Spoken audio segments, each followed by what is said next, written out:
Mi nombre es Ernestina. Hoy tengo 78 años y vivo sola en una casita sencilla al borde de un pueblo que apenas aparece en los mapas.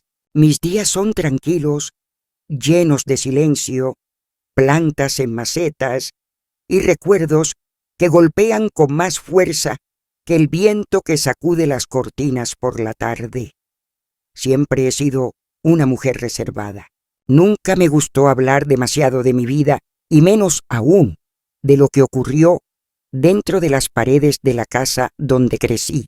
Pero últimamente, desde que mi cuerpo empezó a cansarse más de la cuenta y mis manos tiemblan incluso al sostener una taza de café, algo dentro de mí ha cambiado. Es como si el tiempo, que antes parecía mi aliado para olvidar, se hubiera convertido ahora en una voz que me empuja a recordar, a hablar, a sacar del pecho aquello que me pesó toda una vida. He decidido contar esto no porque busque lástima ni redención.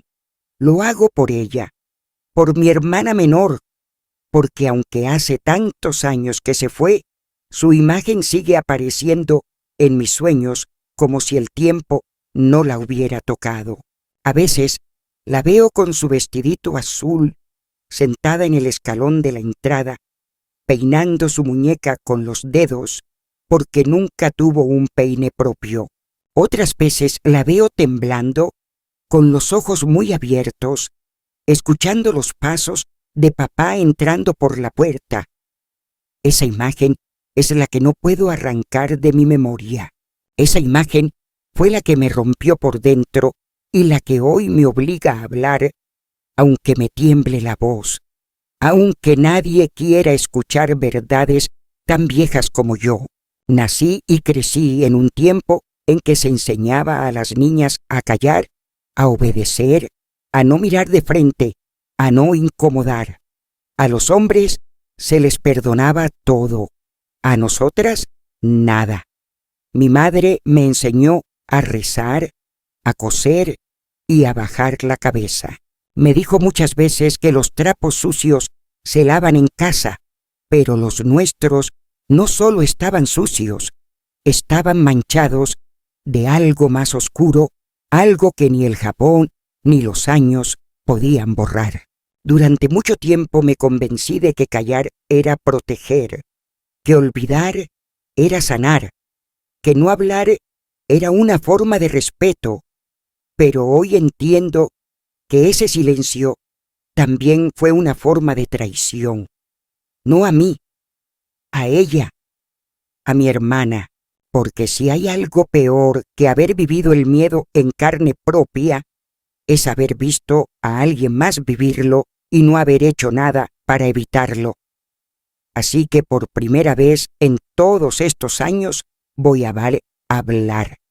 Y voy a hacerlo con la verdad completa. Porque alguien tiene que decir lo que pasó. Porque alguien tiene que contar lo que él hizo. Porque alguien tiene que devolverle la voz a mi hermanita. Recuerdo con una claridad insoportable el primer día en que noté algo diferente en mi hermana. Yo tenía 9 años y ella apenas 7. Era una tarde común, de esas en que el calor adormece todo y uno solo quiere quedarse sentado bajo la sombra escuchando el zumbido de las moscas. Mamá estaba en la cocina, meneando la olla con el delantal manchado de tomate y sudor, y yo ayudaba a pelar papas como casi todos los días. Papá aún no había llegado, y la casa tenía ese breve momento de respiro que existía solo en su ausencia. Mi hermana estaba jugando con una cuerda vieja en el patio, inventando un juego en silencio, como siempre lo hacía desde que aprendió a entretenerse sola sin hacer ruido. Pero esa tarde algo cambió. Bastó con que escucháramos el sonido del portón de hierro abriéndose, chirriando como una advertencia, para que mi hermana soltara la cuerda de golpe como si quemara y corriera a esconderse detrás de la pila de leña. No lloró, no gritó, no dijo una palabra, pero su cuerpo entero temblaba, los dientes le castañeteaban y los ojos se le llenaron de un miedo tan profundo que me dejó helada. No entendí qué pasaba. Solo me quedé allí, mirando la leña, deseando que ella saliera, deseando que fuera una broma o un malentendido. Pero no era ni lo uno ni lo otro. Era el principio de una conciencia que se iría revelando de a poco, día tras día, mirada tras mirada, silencio tras silencio. Desde ese día empecé a observar con más atención. Noté que mi hermana evitaba a papá. Si él entraba por la puerta principal, ella salía por la del fondo. Si estábamos todos sentados comiendo, ella no levantaba la vista del plato, no hablaba, no respiraba casi, y lo más inquietante era que mamá tampoco decía nada, no parecía sorprendida. A veces la encontraba mirando a mi hermana con los ojos húmedos, como si supiera algo que no se animaba a nombrar. Otras veces simplemente la ignoraba, como si esconder la cabeza le ayudara a sobrevivir. Era como si las tres estuviéramos atrapadas dentro de una casa donde los gritos no hacían eco y las lágrimas no servían de nada. Papá, por fuera, era un hombre respetado. Llevaba sombrero, saludaba a los vecinos, ayudaba en la parroquia. Pero dentro de la casa, su sombra pesaba más que cualquier presencia. Era un hombre de silencios pesados, de pasos duros, de manos que sabían castigar. Nunca fue un padre cariñoso, pero al menos con mis hermanos mayores, que ya se habían ido de casa, era justo. Con nosotras, en cambio, no tenía ni paciencia ni bondad. Lo que más me marcó fue la soledad, porque no se trataba solo del miedo, sino de saber que ese miedo estaba prohibido, que nadie nos creería si lo contábamos, que incluso si gritábamos, nadie iba a venir. En el pueblo, todos decían que teníamos una familia ejemplar. ¡Qué bien educadas tus niñas!, le decían a mamá. ¡Qué recto es tu esposo!, le decían al oído como si fuera un halago. Nadie veía lo que ocurría cuando se cerraban las puertas. Nadie escuchaba los golpes que no dejaban marcas o los susurros llenos de amenaza que nos hacían callar hasta la respiración. Yo empecé a despertarme en las madrugadas no por ruidos, sino por presencias.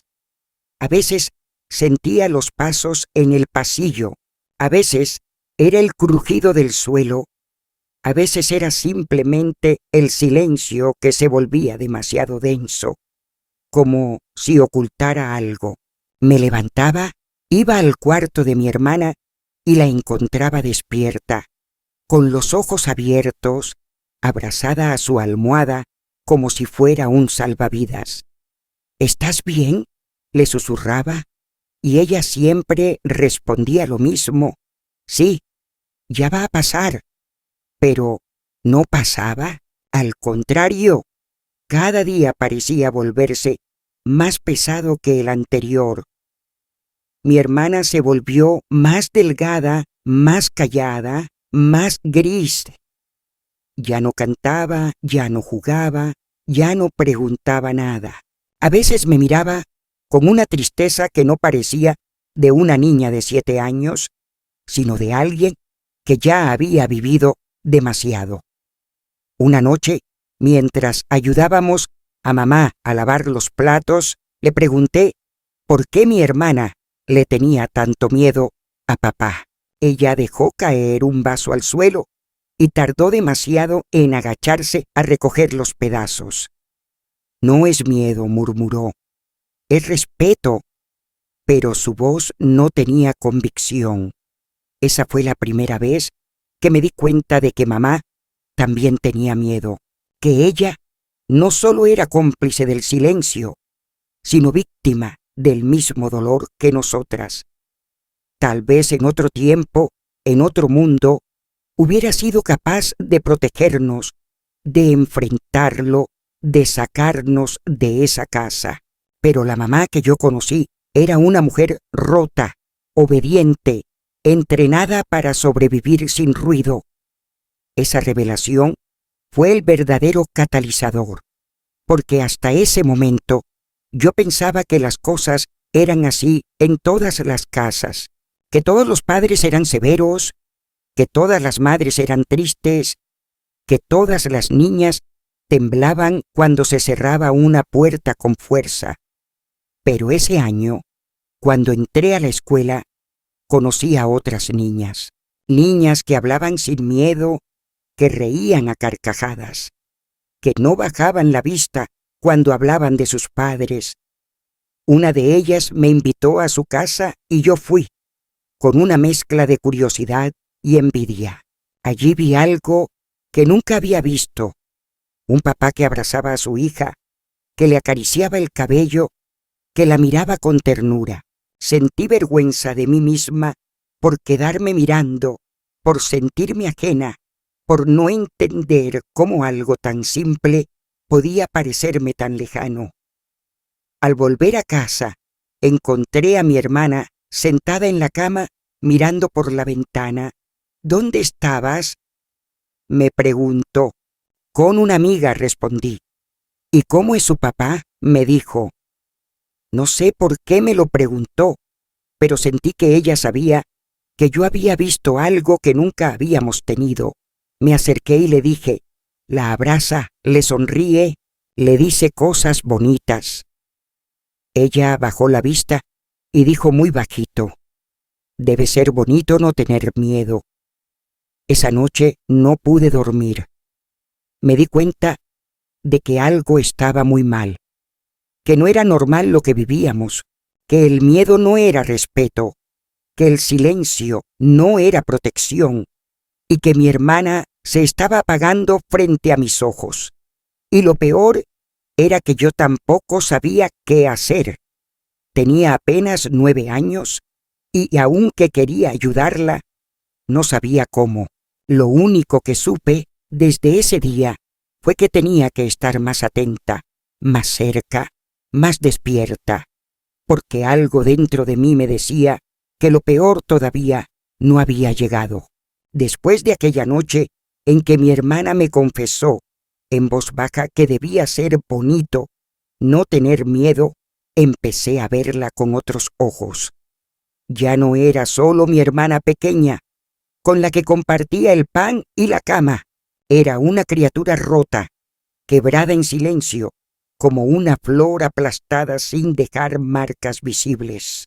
Empecé a seguirla por la casa sin que se diera cuenta, observando cada gesto, cada reacción, cada vez que su cuerpecito se estremecía con los pasos de papá al entrar o con el sonido seco de su voz que siempre parecía una orden, incluso cuando preguntaba la hora, lo que antes eran detalles aislados, miradas al suelo, respuestas cortas, temblores en las manos.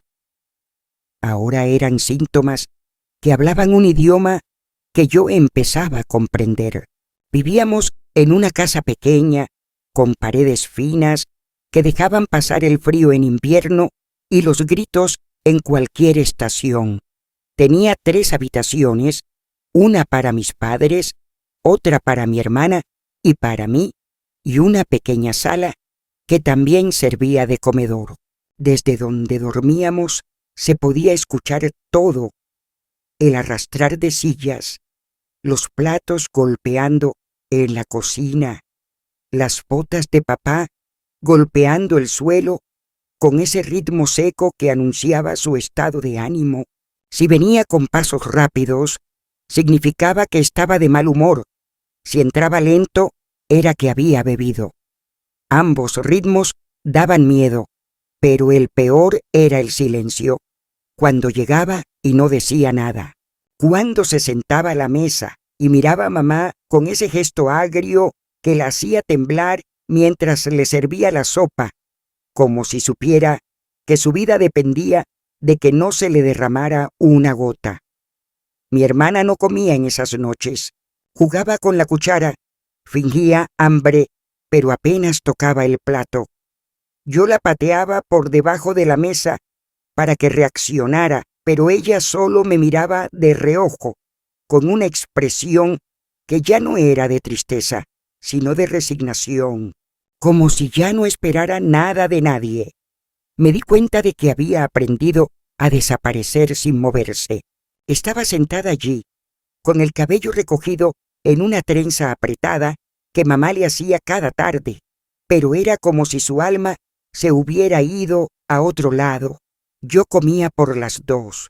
Comía rápido, sin gusto, para no ser la siguiente en atraer la mirada de papá, que parecía buscar cualquier excusa para regañar, golpear o simplemente imponer ese silencio mortal que helaba la sangre. Durante el día, las cosas no eran muy distintas. En la escuela, mi hermana no hablaba con nadie. Sus cuadernos estaban limpios, pero llenos de dibujos tristes en los márgenes. Casas sin ventanas, árboles sin hojas, niñas sin rostro. Los profesores decían que era tímida, que era sensible, pero yo sabía que era otra cosa. Su timidez era un refugio y su sensibilidad era una forma de defensa. Cuando alguien se le acercaba demasiado, se encogía como un gato asustado. Un día, una compañera le quiso arreglar el cuello del uniforme y ella se apartó como si la hubieran quemado. La niña la miró raro, pero no dijo nada. Nadie decía nada. Nadie veía. Y si veían, preferían mirar hacia otro lado. Así era el mundo en el que crecimos. Un mundo donde las niñas, como mi hermana, aprendían a hacerse pequeñas para no ser vistas, para no molestar, para no estorbar en la desgracia ajena. Pero la desgracia era nuestra y no era ajena. Era una nube negra que se posaba sobre nuestro techo cada noche. Recuerdo una madrugada en particular. No había luna, solo oscuridad y el canto lejano de un gallo desubicado. Me despertó un susurro. Era mi hermana. Estaba sentada al borde de la cama, con la cara entre las manos, murmurando algo que no entendía al principio. Me acerqué. Le pregunté si estaba bien. No respondió. Le toqué el hombro y entonces giró hacia mí con una expresión que nunca voy a olvidar. Tenía los ojos tan abiertos que parecían a punto de salirse y la boca temblaba como si acabara de correr un maratón. Me abrazó con una fuerza inusual y me dijo con un hilo de voz que había soñado que papá la seguía por la casa, que ella corría y corría, pero él siempre estaba detrás, que nadie la ayudaba, que mamá solo miraba desde la cocina y que al final, cuando ya no podía más, se caía al suelo y él la envolvía en una manta negra que le tapaba los ojos y la boca. Yo no supe qué decirle. Solo la abracé y me quedé con ella despierta hasta que amaneció. Esa mañana fue a la escuela como siempre. Yo la miraba caminar delante de mí, con su paso corto y la mochila colgando, y me preguntaba cuántos sueños así tendría por semana. Cuántas noches como esa pasaba sola, sin atreverse a despertar a nadie. Cuánto guardaba en su cuerpecito de niña mientras yo, apenas 2 años mayor, no podía hacer nada. Esa impotencia fue comiéndome por dentro. Empecé a tener miedo también yo, no solo de papá, sino de que algo más grave pasara, algo que ya estaba pasando, aunque yo aún no tuviera las palabras para nombrarlo. Papá se volvió más severo ese año. Empezó a llegar más tarde, más sucio, más callado. Ya no nos hablaba ni siquiera para dar órdenes. Mamá empezó a fumar a escondidas en el baño. Yo la descubrí una vez con un cigarro mal apagado en el borde de la bañera y me miró como si yo hubiera violado un secreto sagrado. No le dije nada. Solo cerré la puerta y me fui. Pero desde entonces supe que ella también se estaba rompiendo, que no era que no nos protegiera por maldad o por indiferencia, era que ya no podía. Era como si todos en esa casa estuviéramos flotando dentro de una pecera rota, tratando de no hundirnos, agarrándonos del aire para no caer. Las cosas empeoraron cuando mi hermana empezó a enfermarse. Primero fueron fiebres sin razón, luego vómitos, luego mareos. Mamá la llevaba al médico del pueblo, pero siempre decían que era nervios, que era una niña débil, que necesitaba vitaminas y descanso. Le recetaban jarabes dulces que no hacían nada. Papá no iba, nunca la llevó, ni preguntó cómo seguía. Solo se molestaba cuando había que gastar dinero en medicina. Esa niña es floja, decía. No le pasa nada. Lo que quiere es llamar la atención. Yo lo miraba entonces con un odio que no sabía que era capaz de sentir. Un odio denso, silencioso, como el que se cultiva a fuego lento durante años. Una tarde, después de otra visita inútil al consultorio, mi hermana se encerró en el baño durante más de una hora. Yo golpeaba la puerta, preocupada, pero no respondía. Mamá también la llamó, y cuando por fin salió, tenía los ojos hinchados y la cara pálida como una sábana. No dijo nada. Caminó a su cama y se acostó. Esa noche no cenó. Esa noche no lloró. Esa noche solo respiró muy bajito, como si tuviera miedo de que incluso su aliento pudiera despertar algo terrible. Y entonces supe, no cómo, no todo, pero lo supe. Supe que el monstruo que ella veía en sus sueños no era solo una pesadilla. Supe que los temblores no eran solo miedo, que las fiebres no eran solo nervios, que lo que vivíamos no era solo una infancia difícil, era una tragedia silenciosa, una herida abierta que nadie se atrevía a mirar. Y lo peor era que esa herida seguía creciendo, cada día más, cada noche más, y yo, siendo apenas una niña, empecé a odiar la noche, a odiar las horas en que las luces se apagaban y los pasos de papá resonaban en el pasillo, porque entendí que ahí, en ese instante, era cuando el infierno despertaba. Fue durante una mañana común de esas en que el sol apenas calienta y la casa huele a café recalentado y a silencio, cuando comprendí, de una vez por todas, que la vida que llevábamos no era normal. No fue un grito, ni una escena violenta, ni siquiera un golpe lo que me abrió los ojos, sino una mirada, una sola, que me atravesó como un cuchillo y me dejó sin aliento. Mi hermana estaba sentada en el escalón de la entrada, abrazando su muñeca vieja, esa que ya no tenía un ojo ni ropa, y la mecía despacito, como si estuviera cantándole una canción que solo ella conocía. Me acerqué, me senté a su lado y le pregunté, sin pensarlo demasiado, ¿qué le pasaba? Ella no respondió. Me miró, y en esa mirada vi algo que me quebró para siempre. No era tristeza, ni miedo, ni rabia. Era vacío, como si dentro de ella ya no quedara nada. Como si algo o alguien le hubiera arrancado el alma y la hubiera dejado hueca. Supe entonces que ya no podía seguir pretendiendo, que no bastaba con estar atenta, con abrazarla por las noches o con patearla bajo la mesa para que comiera.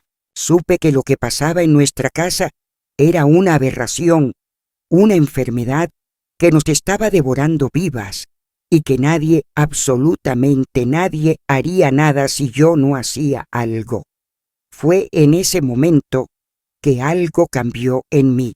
Dejé de ser una niña que sobrevivía y empecé a pensar como alguien que quería resistir. Tal vez no sabía cómo, ni por dónde empezar, pero dentro de mí nació una especie de furia muda, una voluntad de no dejar que mi hermana se apagara sin que al menos alguien lo notara. Empecé a hacer preguntas con cuidado, como quien tantea un pozo profundo con una cuerda débil. Le pregunté a mamá por qué papá ya no hablaba con nosotras, por qué mi hermana estaba siempre enferma, por qué ya no salíamos los domingos como antes. Ella me respondía con evasivas, con silencios disfrazados de frases como «no es momento para hablar de eso» o «las niñas no entienden estas cosas». Pero yo entendía, y cada vez más, entendía que ella también tenía miedo. Un miedo que le había calado tan hondo que ya no distinguía entre obediencia y resignación. Entendía que el amor que una madre debía tener por sus hijas no siempre era suficiente para protegerlas, y entendía que el mundo allá afuera no se metía en lo que pasaba entre cuatro paredes. Si el hombre de la casa era proveedor, si las niñas estaban bien peinadas y la comida no faltaba, entonces todo estaba en orden. Nadie preguntaba más allá. Nadie miraba más profundo. Una tarde, mientras mamá planchaba en la galería, me acerqué a ella con el corazón golpeándome el pecho como un tambor y le dije, sin rodeos, que yo creía que algo terrible le estaba pasando a mi hermana, que no era normal que se enfermara tanto, que temblara al oír los pasos de papá, que llorara por las noches sin hacer ruido. Ella dejó la plancha sobre la mesa con un movimiento brusco, tanto que quemó un poco la tela. Se quedó un momento en silencio, mirando esa mancha negra, y luego me dijo, casi sin voz, que no dijera esas cosas, que eso no era cierto, que yo tenía mucha imaginación, pero sus ojos la delataban. No había sorpresa en ellos, ni indignación, solo un dolor viejo, agotado, el mismo que vi muchas veces cuando se encerraba en el baño a fumar o cuando pasaba la noche en vela cosiendo sin necesidad. Insistí, le dije que necesitábamos hacer algo, que no podíamos seguir viviendo así. Entonces me miró, me agarró de los brazos con una fuerza que nunca le había visto y me dijo que la vida no era justa, que había cosas que no se podían cambiar, que si decíamos algo, si hacíamos algo, todo se derrumbaría, que era mejor callar, proteger lo poco que teníamos, evitar la vergüenza. Vergüenza, dijo, como si la vergüenza fuera nuestra. Esa conversación me marcó. Por primera vez entendí que mi madre no era solo víctima, sino también prisionera de su propia cobardía, de su formación, de su tiempo. No podía culparla del todo, pero tampoco podía perdonarla del todo. Ella era adulta, tenía voz, y aún así decidió callar. Decidió que el miedo era más soportable que el cambio, que la rutina era más segura que la verdad. Yo, en cambio, ya no podía aceptar esa lógica. Ya no podía seguir creyendo que lo mejor era agachar la cabeza y fingir. Sabía que si no hacía algo pronto, mi hermana no llegaría entera a la adolescencia. O peor aún, llegaría, pero con el alma completamente muerta. Fue entonces que empecé a escribir. No sabía muy bien por qué ni para qué, pero todas las noches, después de que todos dormían, tomaba una libreta vieja de la escuela y anotaba todo lo que veía, lo que oía, lo que sentía. Escribía como si eso pudiera salvarnos, como si poner las palabras en papel les diera un peso distinto, una forma de existencia que ya no pudiera ignorarse. Escribía sobre los silencios de mamá, sobre los temblores de mi hermana, sobre los pasos de papá, sobre los sueños donde yo gritaba, pero nadie me oía. Esas páginas se volvieron mi refugio y mi arma. Allí entendí muchas cosas. Entendí que lo que vivíamos tenía nombre, aunque yo no lo supiera entonces, que no era solo miedo, era abuso, que no era solo enfermedad, era trauma, que no era solo silencio, era omisión. Y entendí también que si el mundo allá afuera no quería saber, yo al menos debía guardar registro, porque algún día, quizás, esas palabras servirían para algo, para proteger, para juzgar, para sanar, para no olvidar. Recuerdo especialmente una noche de lluvia. La tormenta azotaba el techo como si el cielo quisiera arrancarlo. La luz se había ido y mamá encendió una vela en la cocina. Yo estaba en mi cama, tratando de dormir, cuando escuché un ruido suave.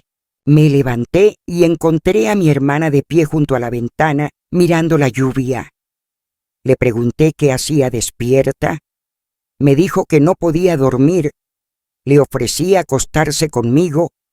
Caminó despacio, con los pies descalzos, y se metió bajo las cobijas. No hablamos, solo nos abrazamos.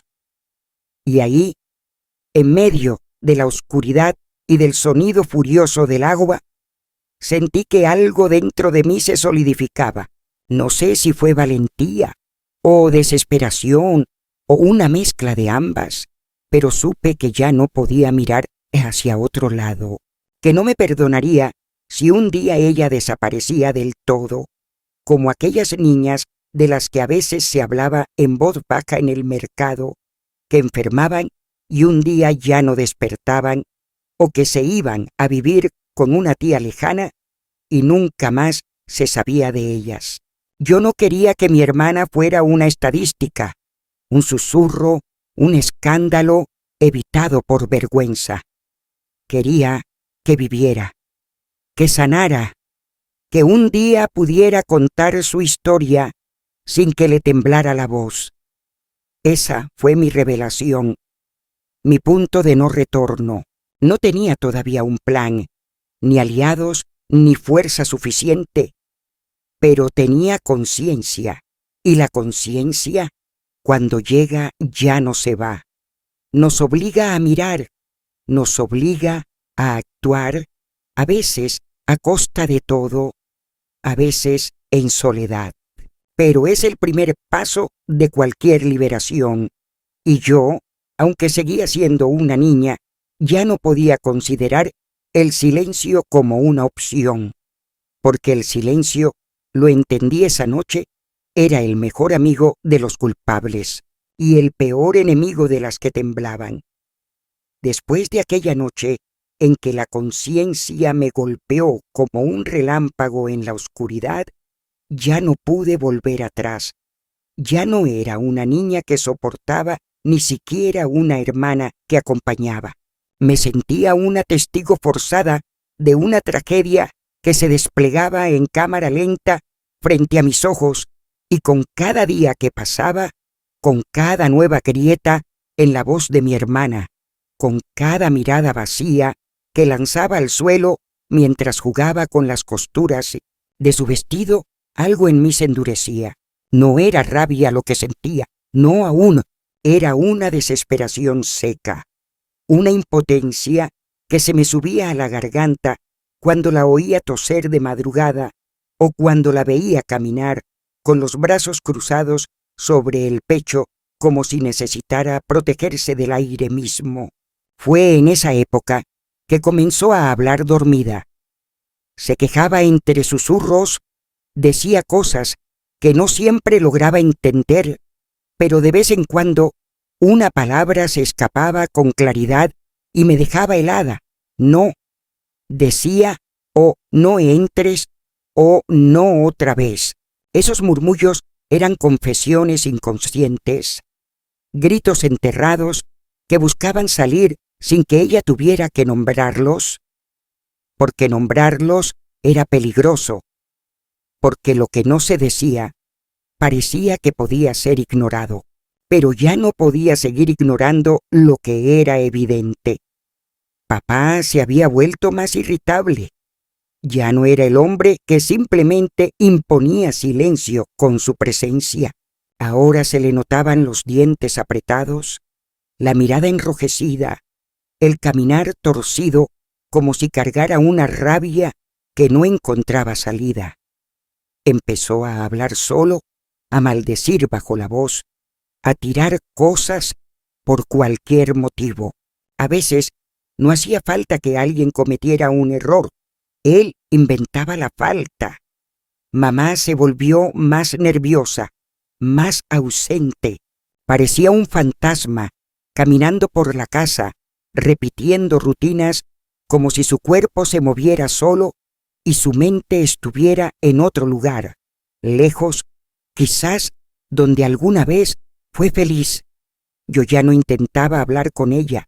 Me había cansado de sus respuestas evasivas, de su temor disfrazado de prudencia, de su manera de mirar al piso cada vez que le mencionaba a mi hermana. No era ella quien iba a hacer algo.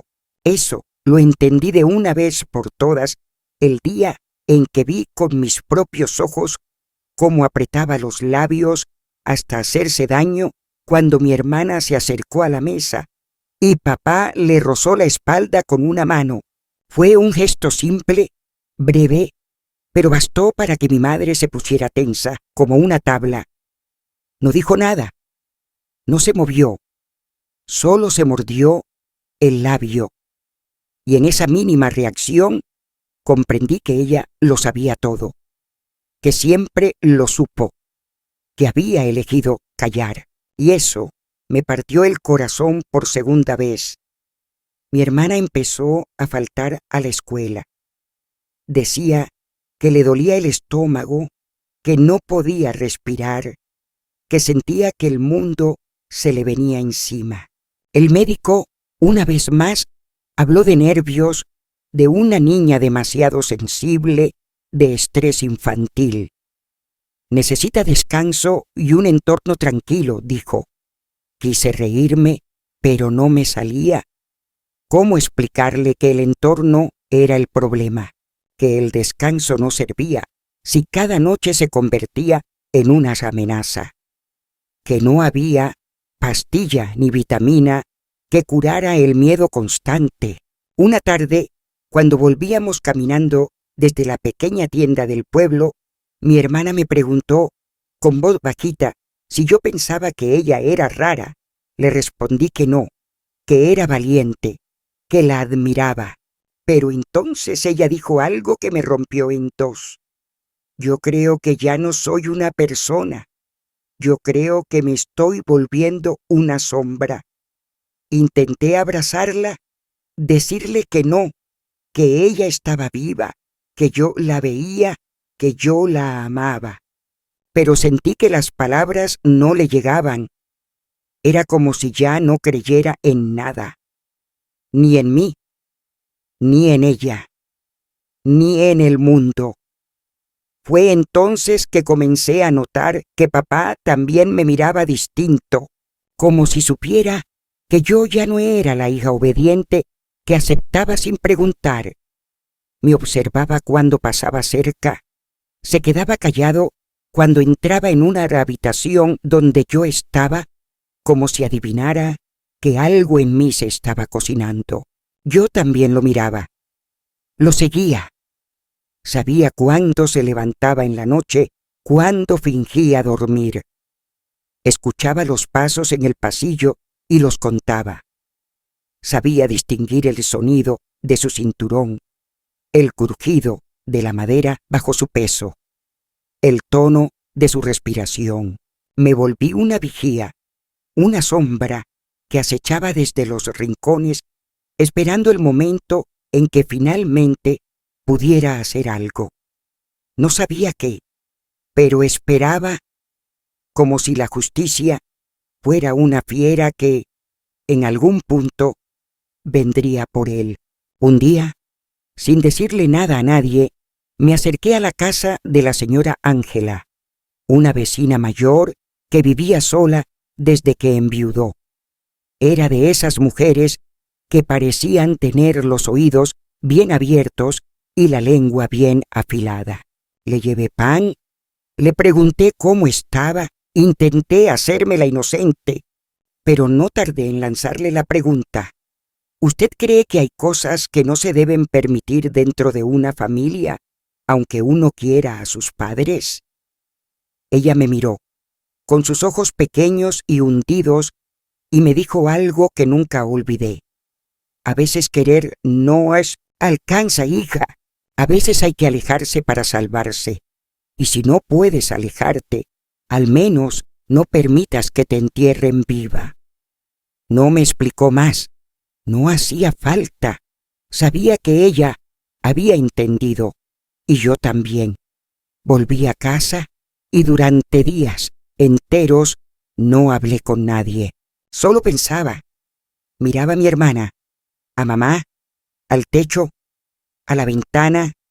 Me preguntaba cómo sería la vida si tuviéramos otra casa, si papá desapareciera, si alguien, una sola persona, nos extendiera la mano, pero nadie venía, nadie preguntaba, nadie sospechaba. El mundo seguía girando mientras nosotras nos consumíamos en la penumbra. Y entonces empecé a escribir cartas, no cartas para enviar, sino cartas para un juez imaginario, para una autoridad que solo existía en mi mente. Allí contaba todo, con fechas, con detalles. Las escondía debajo del colchón. Era mi manera de prometerme que algún día alguien iba a saber, que lo que él hacía no iba a quedar en la nada. Y entonces ocurrió lo que más temía. Una noche no escuché los pasos, todo estaba demasiado callado. Me quedé despierta. El reloj marcaba más de la medianoche. Caminé en puntas de pie hasta la puerta del cuarto de mi hermana Sueteranay. Estaba entreabierta. Empujé un poco. La cama estaba vacía. El aire estaba helado. Mi corazón comenzó a golpearme las costillas. Recorrí la casa. En la cocina no había nadie. En el baño tampoco. En el cuarto de mis padres todo estaba oscuro. Me acerqué despacio. Escuché un sonido, un gemido bajo, un crujido de colchón, una voz apagada que decía «Shh». No entré. No podía. Mi cuerpo entero se congeló. Me quedé allí, temblando, con las manos cerradas en puños, y algo dentro de mí se quebró para siempre. No grité, no lloré, solo me fui a la cocina, me senté en el piso y esperé. Cuando mi hermana salió, minutos después, caminando como si pesara 100 kilos más, me miró. No dijo nada. Se sentó a mi lado y en silencio nos quedamos así hasta que amaneció. No le pregunté. No hacía falta. Lo sabía. Todo. Lo supe siempre. Pero esa noche dejó de ser intuición para volverse certeza. Ella ya no podía hablar y yo, desde entonces, ya no pude callar. Decidí que fuera como fuera, íbamos a salir de ahí, aunque tuviera que enfrentarme a mamá, al pueblo, al mundo entero, aunque me costara la infancia, la familia o la vida misma, porque el infierno no estaba debajo de la tierra. El infierno dormía en la habitación de al lado y yo no podía seguir permitiéndolo. No más, no otra noche más, no otro susurro de mi hermana diciendo no otra vez, porque si había algo peor que vivir con miedo, era vivir sabiendo que podías haber hecho algo y no lo hiciste. La decisión no vino de un día para otro, pero la última noche fue diferente. No hubo gritos, ni portazos, ni platos rotos. Fue el silencio lo que lo cambió todo. Un silencio espeso, extraño, que se arrastró por la casa desde que se apagó la última lámpara hasta que los pasos se hundieron en el pasillo. Yo ya no dormía. Hacía semanas que pasaba las noches con los ojos abiertos, con los sentidos encendidos como los de un animal que espera un ataque. Escuchaba todo, las bisagras que se quejaban, el sonido de los pies descalzos en la madera, el leve crujido del colchón en la habitación vecina. Pero esa noche, cuando papá pasó frente a nuestra puerta, no se detuvo, ni siquiera respiraba con fuerza.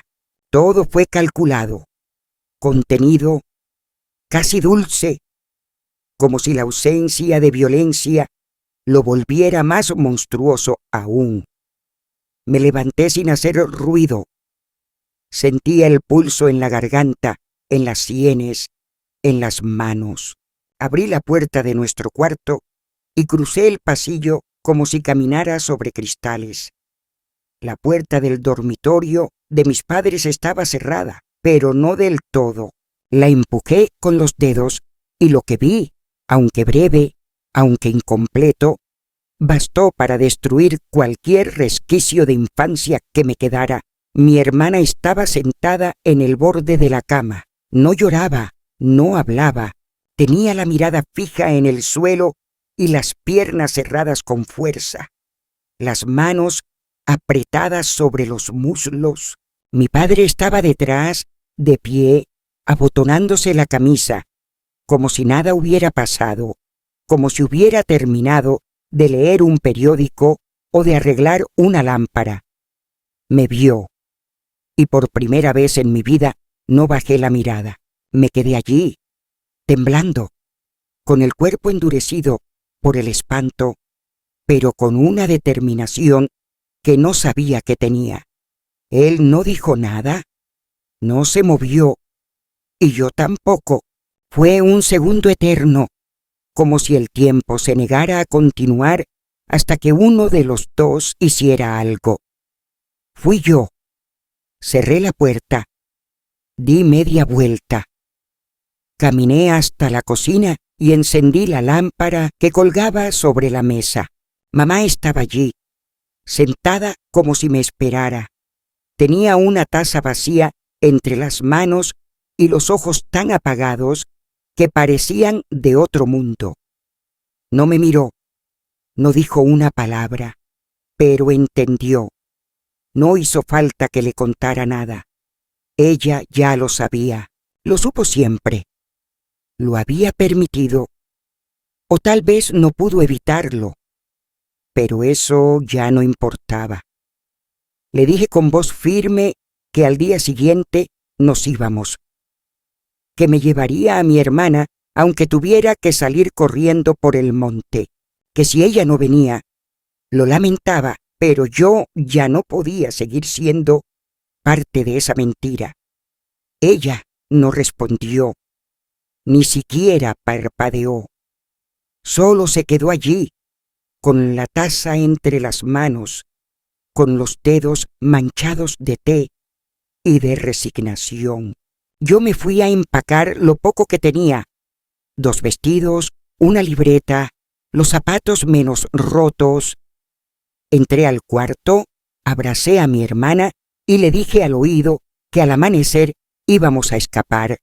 No reaccionó. Apenas respiraba, pero sentí cómo sus manos se aferraban a mi camisa, cómo su cuerpo buscaba el mío, como si yo fuera el único lugar seguro en el mundo. Esa noche dormimos juntas, enroscadas como 2 animales heridos, compartiendo el miedo, la esperanza, el mismo colchón duro y la misma decisión muda de que eso tenía que terminar. Al amanecer, mientras el gallo del vecino aún dudaba si cantar o no, salimos. No corrimos, no gritamos, no hicimos ruido. Caminamos como si fuéramos invisibles, con el corazón galopando dentro del pecho, con los pies temblando sobre la tierra mojada. No llevábamos más que una mochila con pan, agua, un poco de ropa y la libreta donde yo había escrito todo. Sabía que no podríamos llegar lejos sin ayuda, pero también sabía que cualquier lugar era mejor que aquella casa. Fuimos directo a lo de la señora Ángela. Golpeé la puerta con los nudillos rotos y ella, al vernos, no preguntó nada. Nos dejó pasar. Nos dio té caliente, una manta, una palabra suave que no necesitaba explicación. Y yo, mientras mi hermana se dormía en su falda, por primera vez en semanas, supe que estábamos vivas, que el infierno había quedado atrás, que la niña que temblaba cada vez que se oía el portón ya no viviría más con miedo. No sé qué ocurrió después en esa casa, no sé qué hizo mamá, no sé si él buscó explicaciones, si inventó mentiras, si fingió que nada pasó. Nunca más volvimos. La señora Ángela nos llevó días después con una prima suya en otra ciudad. Allí empezamos de nuevo, con nombres nuevos, con heridas abiertas, pero sin el terror diario. No fue fácil, nunca lo es, pero fue el comienzo de algo distinto, porque a veces, para vivir, hay que romperlo todo, incluso a una misma, porque la dignidad no siempre viene de haberlo hecho todo bien, sino de haber tenido el coraje de no seguir soportando lo que estaba mal. Porque aquella noche, en medio del silencio más cruel, descubrí que había una parte de mí que nunca más se callaría. Y esa parte fue la que salvó a mi hermana, y quizás también la que me salvó a mí. Hoy, tantos años después, con el cabello del color de la ceniza, las manos surcadas de líneas profundas y los pasos lentos por el peso de todo lo vivido, puedo decir que sobrevivimos. No en el sentido romántico, no como esas historias donde todo termina en paz, con abrazos y redenciones. Sobrevivimos a nuestro modo, cargando cicatrices, aprendiendo a caminar entre los restos de lo que fuimos, aprendiendo a no mirar atrás demasiado tiempo porque el pasado, cuando se le da espacio, sabe morder. Mi hermana creció, sí, pero nunca fue la misma. Nunca volvió a ser la niña que cantaba mientras peinaba su muñeca. Su cuerpo se hizo mujer, pero dentro de ella se quedó aquella niña rota, escondida detrás de una sonrisa tenue, de una voz que siempre parecía pedir permiso para existir. Yo hice lo que pude. La cuidé. La llevé a médicos, a terapias, a rezos, le leí libros, la acompañé a la escuela, la abracé cuando tenía pesadillas y cuando no podía llorar. Pero hay dolores que no se curan con abrazos. Hay heridas que no se cierran, solo se aprenden a llevar. Vivimos juntas muchos años, Nunca hablamos con detalle de lo que ocurrió. Nunca lo pusimos en palabras. Ella nunca me dijo aquella noche pasó esto, ni yo le pregunté. No hizo falta. Había una verdad compartida entre las dos que no necesitaba nombre. Era un acuerdo silencioso. Tú sabes, yo sé, y no necesitamos revivirlo para entendernos. Lo único que ella me pidió, una sola vez y para siempre, fue que no volviéramos a ver a mamá. Fue la única vez que la vi levantar la voz, con una rabia fría, con una firmeza que me cicló la sangre. No insistí. Sabía que, para ella, la traición más grande no fue lo que papá hizo, sino lo que mamá permitió. Y aunque me doliera, aunque a veces me preguntara cómo había seguido la vida de esa mujer que también fue mi madre, respeté su deseo. Nunca volvimos a aquel pueblo. Nunca pasamos cerca de aquella casa. Era como si hubiéramos nacido el día en que escapamos, como si la infancia anterior hubiera sido una vida prestada, impuesta, que tuvimos que enterrar para poder respirar. Yo trabajé en lo que pude, limpiando casas, cocinando en comedores, cosiendo ropa para otras mujeres. No era fácil criar a una hermana que necesitaba tanto sin tener a nadie más, sin tener estudios, sin tener más que voluntad. Pero lo hicimos, porque cuando no hay otra opción, se hace. Porque el amor verdadero no siempre se ve como en los libros. A veces es callado, duro, agotador. A veces el amor es levantarse todos los días y hacer lo que se necesita, aunque una esté rota por dentro. Mi hermana nunca quiso casarse, nunca tuvo pareja. Decía que no quería que nadie más la tocara. Lo decía sin dramatismo, como quien ha tomado una decisión sencilla.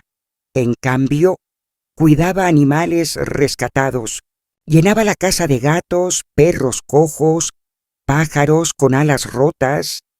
Decía que ellos sí sabían amar sin herir. Yo la miraba, la escuchaba y sentía tanto orgullo como tristeza, porque merecía más.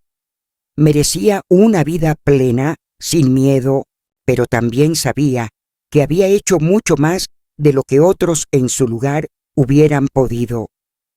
Cuando murió, hace casi 10 años, la sentí partir como si me arrancaran una parte del cuerpo. Murió en paz, al menos, dormida, sin dolor.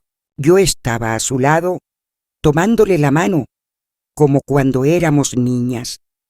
La enterré con una de sus mantas preferidas, con un dibujo suyo en el bolsillo y una carta que le escribí la noche anterior, sabiendo que era la última.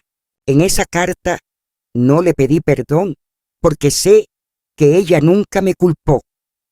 Solo le agradecí por su ternura, por su fuerza, por haber resistido tanto, por haberme dejado caminar con ella todo ese camino. Desde entonces, no ha pasado un solo día en que no piense en ella. A veces la sueño, a veces creo verla en una esquina, en una mujer desconocida que camina con el mismo gesto. A veces la escucho reír cuando estoy cocinando y no me asusta, me consuela, porque de algún modo sé que sigue aquí, que nunca se fue del todo. Hoy cuento esta historia no para remover el pasado, sino para dejar algo claro, para que quien escuche sepa que el silencio mata, que los secretos que se guardan por vergüenza se convierten en cárceles, que a veces el monstruo no vive en cuentos de hadas, sino en la habitación de al lado, que las niñas que tiemblan cuando suena el portón no están exagerando, están pidiendo ayuda, están suplicando sin palabras, y que si tú, quien escucha esto, has sentido ese miedo, esa soledad, esa impotencia, no estás sola, no estás loca, no es tu culpa, y mereces más, mereces vivir sin miedo, mereces que alguien te crea, que alguien te abrace sin intención de hacer daño, que alguien te mire a los ojos y te diga, yo sé lo que es eso. Y aquí estoy. A veces me pregunto si alguien más sabía. Si los vecinos, las maestras, alguna amiga de mamá, alguna prima, alguna comadre, si alguien sospechó y eligió callar. Porque así era en esos tiempos. Las cosas de familia no se comentaban. Lo que pasaba en casa se quedaba en casa. Y yo quiero romper eso. Yo quiero que, si alguien escucha mi voz, entienda que hay cosas que deben decirse, que deben gritarse, porque si no las nombramos, se repiten. Y yo no quiero que ninguna otra niña viva lo que vivió mi hermana. No quiero que otra hermana se sienta tan sola como me sentí yo. Por eso, a mis 78 años, con todo lo que viví, con el cuerpo cansado y el corazón lleno de cicatrices, abro la boca. Porque aún tengo voz, porque aún tengo memoria y porque ya no tengo miedo. Porque el miedo, después de tanto tiempo, ya no me pertenece. Le pertenecía a él. Y él ya no tiene poder sobre nosotras. Esta es mi verdad. La he guardado por décadas.